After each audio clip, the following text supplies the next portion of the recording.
Steve Newport's Alzheimer's disease has slowed considerably. Some of his symptoms even reversed, thanks to an unlikely treatment prescribed by his wife, Dr. Mary Newport, a physician who runs a neonatology ward at a Tampa, Florida hospital. She became determined to help her husband after he failed the so-called Alzheimer's clock test. He drew a few little circles and several numbers just in a very random pattern, didn't really look anything like a clock. And the doctor pulled me aside and she said, you know, he's actually on the verge of severe Alzheimer's at this point. He's beyond moderate. So that was very, very devastating news. Dr. Newport began learning everything she could about her husband's disease. It appears to be a type of diabetes of the brain, and it's a process that starts happening at least 10 or 20 years before you start having symptoms. And it's very similar to type 1 or type 2 diabetes in that you develop a problem with insulin. In this case, insulin problems prevent brain cells from accepting glucose, their primary fuel. Without it, the cells eventually die. But there is an alternative fuel, ketones, which the cells easily accept. Ketones are metabolized in the liver after you eat medium-chain triglycerides, which are found in coconut oil. So Dr. Newport added coconut oil to Steve's diet. Just 2 weeks later, he took the clock test again, and as you can see, demonstrated stunning improvement. I thought at the time, was it just good luck? Was it a lot of prayer?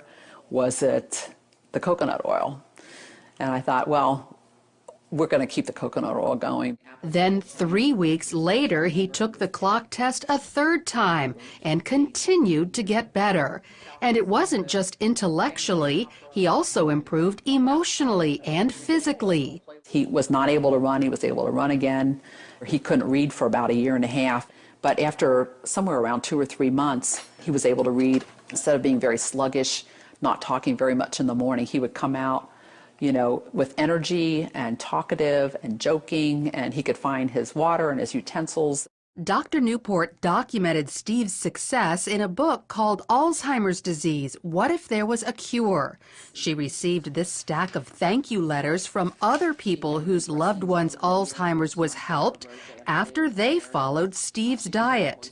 And while coconut oil is encouraging, there's actually something much more powerful.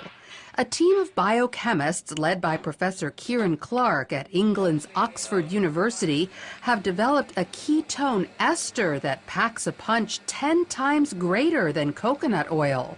It reaches quite considerably higher levels, and you can get whatever levels you want depending on how much you drink.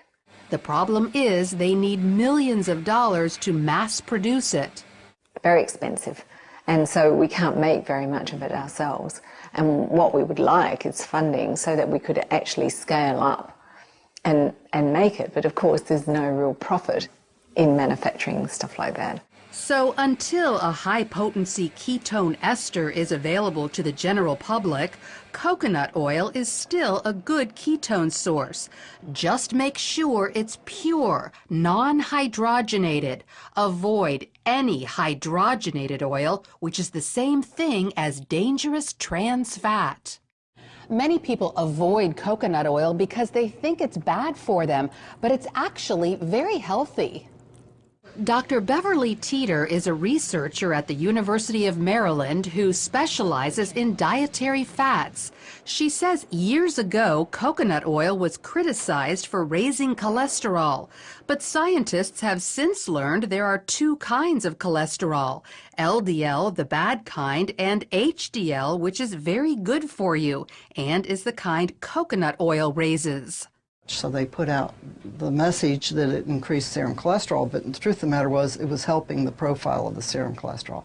That never has been corrected in the public press, and I think that's the reason people have misconceptions about it. So not only does coconut oil improve your cholesterol levels, Dr. Teeter says the way it helps the brains of some Alzheimer's patients can be extended to people with Parkinson's disease, ALS, epilepsy, dementia, even schizophrenia and autism. And one more thing, coconut oil is a natural antibiotic that also helps kill viruses like HIV and herpes viruses.